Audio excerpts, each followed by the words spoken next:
marble floors of the mansion echoed with screams. Not angry screams, terrified ones. "No, no, make it stop!" 8-year-old Ethan cried, thrashing in his chair as 4 adults tried to calm him. Papers flew, a glass shattered, and a doctor shouted, "Hold him still!"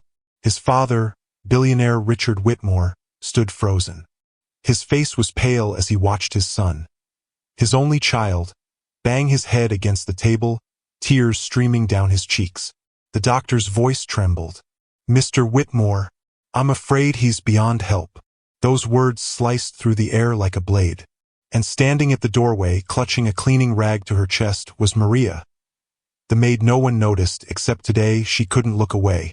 But to understand how we got here, we need to go back to where it all began. Ethan Whitmore had everything money could buy: golden toys, private tutors, even a playground inside his room. But what he didn't have was a voice. Since birth, Ethan hadn't spoken a single word. Not one. Doctors called it selective mutism. His father called it shameful. "He's 8 years old and can't say his own name," Richard would yell. His mother, Grace, tried to comfort him. "He just needs time." "Time," Richard snapped. "I didn't build a billion-dollar empire waiting for time." Little did they know, this decision would change everything. Because that's when they hired Maria Johnson. She wasn't from money. She didn't have a fancy degree. But she had something no one else in that mansion had: patience. On her first day, she noticed Ethan sitting alone in the corner, drawing tiny circles on the floor with a piece of chalk. Maria smiled softly. "That's a nice circle, baby." Ethan didn't look up. He just kept drawing. Grace, embarrassed, whispered, "He doesn't respond to anyone. Don't take it personal." But Maria didn't walk away. "I'll just sit with him then." And she did. Every day. Welcome to stories where wealth meets humanity, and every moment reveals the unexpected. Subscribe now for more powerful billionaire stories that will move and inspire you. 2 weeks later, something happened that made everyone's jaw drop. Maria was dusting the piano when she heard it, soft humming. A melody, shaky and low, coming from the playroom. She froze. It was Ethan. He was humming. Maria slowly knelt beside him. "That's a pretty tune, baby. What song is that?" He didn't answer, but his eyes lifted for a second, just a second, and that was enough for her. When Grace came home, Maria whispered, "Ma'am, he's trying." Grace's eyes filled with tears. "You're serious?" "Dead serious." But when Richard found out, he wasn't impressed. "A maid? Teaching my son? What's next?" "She'll run the company." Grace begged. "Please, Richard." "She's helping him." He grumbled. "She's being paid to clean, not to play therapist." Little did he know, that single insult would one day cost him everything. Maria didn't give up.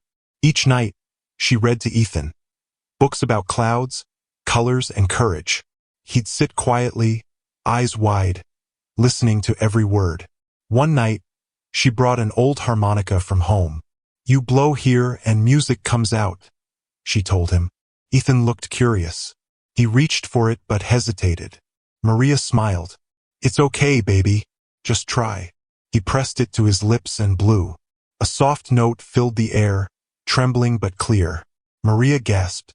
"See? You can make a sound." That moment changed everything. Because from that day on, Ethan began humming more. Then whispering letters. Then, one evening, while drawing beside Maria, he looked up and softly said, "Blue." Maria froze. "What did you say, sweetheart?" He pointed to the sky in his drawing. "Blue," he repeated. Her heart nearly stopped. Tears ran down her face. "Yes, baby. Blue." She ran to tell Grace. But before she could, Richard appeared, furious. "What's all this noise?" he barked. "Sir, he spoke," Maria said, voice trembling. "He said his first word." Richard scoffed. "You expect me to believe you made that happen?" Then Ethan tugged his father's sleeve and whispered again, "Blue." The entire room went silent. Richard's eyes widened. Grace covered her mouth. And Maria? She whispered, "I told you, sir. He just needed someone to listen." But what none of them knew, what no one could have guessed, was that this tiny moment of hope would soon lead to something no one in that mansion was ready for. Because in exactly 17 days, Ethan would vanish from his room without a trace. The mansion was quiet that night, too quiet. Rain tapped gently on the tall glass windows while thunder rumbled in the distance. The guards stood outside under umbrellas, half asleep. Inside, every light was dimmed except one, the small lamp in Ethan's room. He sat cross-legged on his bed, clutching his harmonica, humming the same tune he'd learned from Maria. His eyes were fixed on the drawing pinned to his wall, one he'd made just hours earlier. A stick figure of a smiling woman with curly hair and a big yellow dress. Underneath, he had written one word in shaky handwriting, Mama. But it wasn't Grace he meant. It was Maria.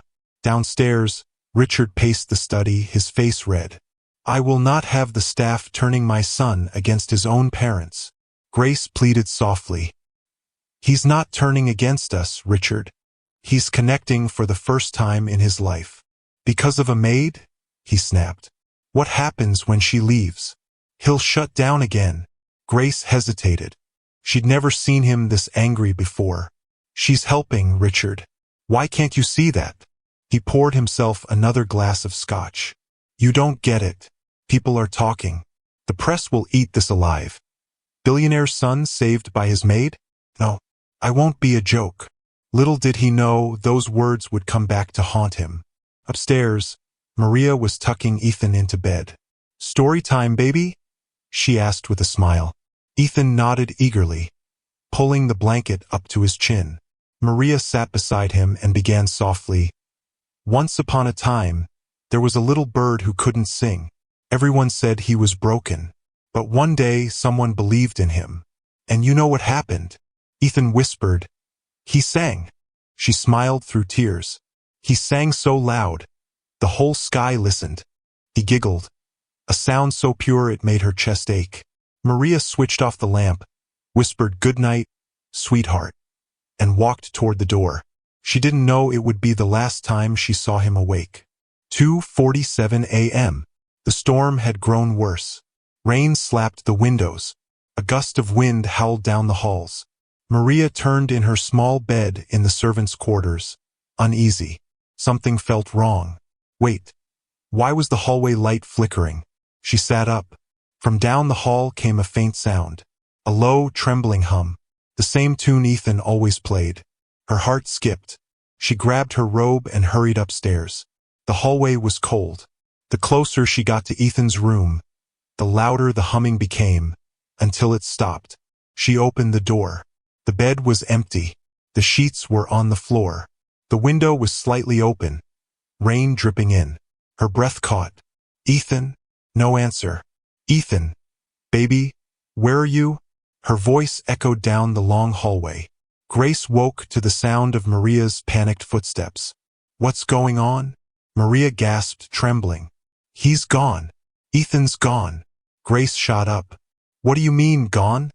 Within seconds, alarms blared across the mansion. Guards rushed in.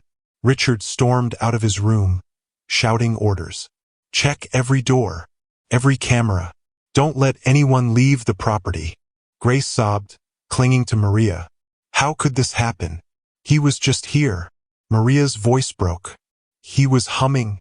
I heard him humming. Richard spun toward her, rage in his eyes. You were supposed to watch him. You were the last one with him. His words hit her like a slap. Sir, please. I'd never hurt that boy. But he wasn't listening. He pointed toward the guards. Search her quarters. Now. They did, and what they found made Grace gasp. On Maria's dresser was a folded piece of paper. On it, in Ethan's handwriting, were the words, Mama, take me where the sky listens. Richard's face turned white. So you were planning this? No, sir, I swear. He must have written that himself. Maria cried, but no one believed her. If you're enjoying this story, don't forget to subscribe and turn on notifications so you never miss the next powerful billionaire story. Hours passed. Police filled the mansion. Search dogs sniffed through the rain. Reporters gathered outside the gates. Grace sat in the living room, trembling, while Maria was questioned again and again. One detective, a tired-looking man named Officer Briggs, leaned forward.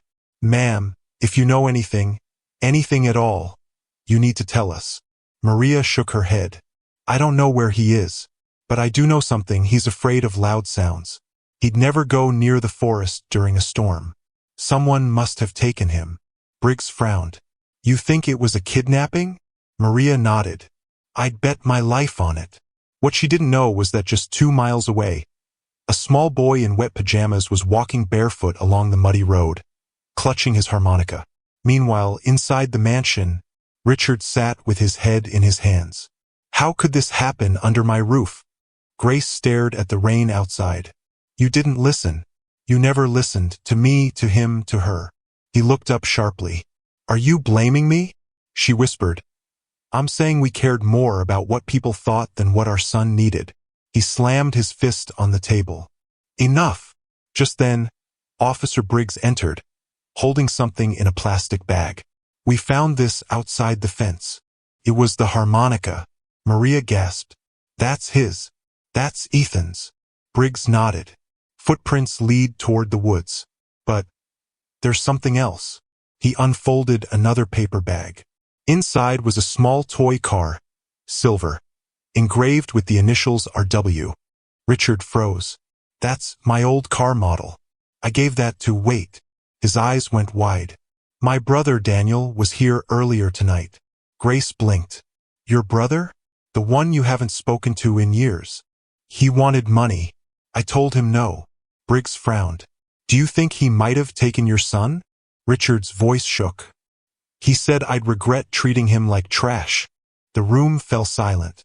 Maria whispered, "Oh Lord, that poor child." Hours turned into morning. Helicopters searched the woods. Reporters screamed questions from outside the gate. Grace hadn't slept a second. Maria sat on the edge of the couch, clutching her cross. "He's out there, ma'am. I can feel it." Grace looked at her through tears. "If you hadn't cared for him, he might have never spoken. You're the only one who truly knew him." Maria took her hand. "Then I'll be the one to find him." "Maria, you can't." But she was already up, pulling on her coat. "If that boy called me mama, then that makes him mine too." She ran out into the rain before anyone could stop her. The woods were dark and muddy. Branches cracked beneath her feet. She called out, "Ethan, baby, it's me, Maria." No response. She kept walking, slipping on the wet ground, her flashlight trembling in her hand. Then faintly she heard it. A single note, soft, shaky, like wind through glass. The harmonica. Her heart leapt. "Ethan, blow again, baby." Another faint note. Then another. She ran toward the sound until she saw him, standing under a tree, soaked to the bone, clutching his harmonica. "Ethan!" she cried, dropping to her knees and wrapping her arms around him. "Oh, thank you, Jesus." He looked up at her, shivering. "Mama," he whispered. She cried so hard she could barely see. "Yes, baby. I'm here." But before she could stand, headlights flashed through the trees. A van engine roared nearby, and that's when Maria realized they weren't alone. Maria froze. The sound of the van engine cut through the rain like a growl. Headlights flashed across the wet trees, and a man's voice shouted, "Ethan, come back here." Ethan whimpered and clung to her shirt. His small hands trembled. Maria looked down at him and whispered, "Don't you move, baby. No matter what happens, you stay behind me." The van door slammed shut. A tall man stepped out, his coat soaked, his eyes wild. It was Daniel Whitmore, Richard's brother. "Maria," he said, his voice low and desperate. "Give me the boy." She stood taller, shielding Ethan. "You've got no right to be here, Daniel. You don't understand." Daniel snapped. "I didn't mean to hurt him. I just wanted to scare Richard. Make him see how it feels to lose something he loves." Maria's heart pounded. "He's a child, Daniel. He's been through enough already." Rain dripped down his face. For a moment, his expression softened. "I wasn't going to keep him. I just needed Richard to come to me." "Then you've made your point." Maria said firmly. Now step back. But Daniel shook his head. It's too late for that. He reached into his coat. Can you imagine how terrifying that must have been? Maria's pulse exploded. She grabbed Ethan's hand and ran. Behind them, Daniel shouted, "Stop!" Thunder cracked overhead. Mud splashed under their feet. Maria's flashlight flickered out, and the world went black except for flashes of lightning. Then a gunshot. The sound echoed through the forest. Back at the mansion, Richard and Grace were with Officer Briggs when the call came through. "Sir, we found tire tracks off Highway 7, the deputy said, and footprints heading east, 2 small, 1 adult. Grace gasped. That's Maria and Ethan. Richard jumped to his feet. I'm going there myself. Briggs stopped him. You can't just storm in. Let us handle it. But Richard's face hardened. That's my son out there. He grabbed his coat and left before anyone could stop him. Little did he know, in exactly 17 minutes, he would come face to face with the person he treated as invisible, the woman saving his son's life. Back in the woods, Maria crouched behind a fallen log, pulling Ethan close. Her chest hurt from running. Shoo! Baby, don't make a sound. Ethan's teeth chattered. He whispered, Mama, cold. Tears burned her eyes. I know, sweetheart. We'll be home soon. Lightning lit up the sky, and for a split second, Maria saw Daniel searching, his silhouette looming just 20 feet away. She looked down. The harmonica was still in Ethan's hand. An idea sparked. Ethan, she whispered, do you remember our song? The one we play together. He nodded weakly. Play it, baby. Play it as loud as you can. He hesitated. He'll hear us. She smiled softly. That's the point. Ethan lifted the harmonica to his lips. The soft, trembling tune floated through the rain. Daniel turned instantly toward the sound, moving closer, closer, until Maria grabbed a rock from the ground and threw it hard in the opposite direction. Clattered against a tree. Daniel spun and ran the other way. Maria scooped Ethan up and bolted through the mud. Her heart thudded like thunder in her chest. When she burst out of the woods, flashing red and blue lights blinded her eyes. Police cars lined the road. Richard stood in the rain, shouting, Ethan, where's my son? Maria staggered forward, holding Ethan tight. He's here. Grace screamed in relief. Oh my God! They ran to them, but before anyone could speak, Daniel stumbled out of the woods behind them, his hands raised. I didn't hurt him. I swear. Officers tackled him to the ground, handcuffing him. The scene was chaos, sirens, shouting, crying. But in the middle of it all, Ethan pressed his face into Maria's shoulder and whispered one word. Mama! Everyone froze. Grace's lips parted. Did he just? Richard turned pale. He spoke. Maria smiled through tears. He's been speaking, sir. You just never listened. They took Daniel away in handcuffs. The storm faded into a light drizzle. Paramedics wrapped blankets around Ethan and Maria. Richard walked over, guilt heavy in his eyes. I don't know what to say, he whispered. You saved my son. I was wrong about you. Maria shook her head gently. I didn't save him, sir. He saved himself. I just gave him love. Grace hugged her tightly. We owe you everything. But Maria's gaze fell on Ethan, who was now blowing softly into his harmonica, smiling faintly. Just promise me, she said. You'll never call him hopeless again. Richard nodded, tears in his eyes. Never. 3 weeks later, the Whitmore mansion looked different, quieter, softer. The security guards were gone. The shouting had stopped, and for the first time, laughter echoed through the halls. Ethan was sitting at the grand piano, pressing keys gently, humming the same tune Maria had taught him. Grace sat nearby, sketching while Richard watched silently from the doorway. He's improving every day, Grace whispered. Richard nodded. He hasn't stopped talking since she came back. Yes, Maria had returned. Not as a maid this time, but as Ethan's full-time caretaker and tutor. She walked into the room carrying cookies. Snack time, my genius. Ethan grinned. Thank you, Mama Maria. Her heart nearly melted. You keep calling me that, and I'm gonna spoil you forever. He laughed. A sound so bright it filled the room with light. But that night, something extraordinary happened. Ethan was asked to join his parents at a charity event where Richard was giving a speech. The theme, Hope Beyond Money. Reporters filled the room. Cameras flashed. Richard walked up to the microphone, cleared his throat, and said, "Months ago, my son was labeled hopeless. The doctors said he'd never speak. I believed them, but someone in this room proved me wrong." He turned toward Maria, sitting in the front row, eyes wide. She wasn't a doctor. She wasn't a teacher. She was our maid. But she did what millions of dollars couldn't. She gave my son his voice. The crowd erupted into applause. Maria covered her mouth, tears streaming down her face. Ethan ran up to her, tugged her sleeve, and whispered, "Play our song, Mama." She smiled through her tears. "You got it, baby." Together, they stood on stage, her with the harmonica, him with a small piano keyboard. The soft melody filled the hall, gentle and pure. When they finished, the entire room stood in silence. Then applause thundered. People cried. And right then, Richard turned to the crowd and said something that no one ever forgot. Money can build mansions, but love builds miracles.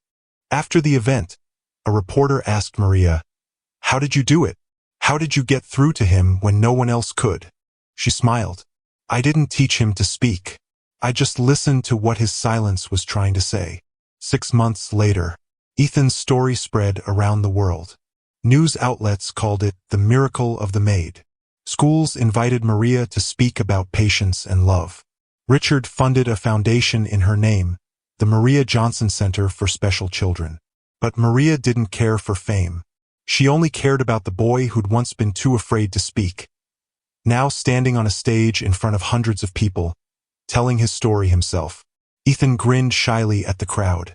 "They said I was hopeless," he said into the mic, his voice strong and clear. "But someone believed in me. And when someone believes in you, you can do the impossible." The audience erupted. Maria stood at the back, hands clasped, whispering a quiet prayer of thanks. She didn't have much money. She didn't have a fancy house. But she had done something greater than both. She'd given a child back his future. And that was worth more than all the gold in the world. The end. If you enjoyed the story, make sure to subscribe and stay tuned for more emotional and powerful billionaire stories coming soon.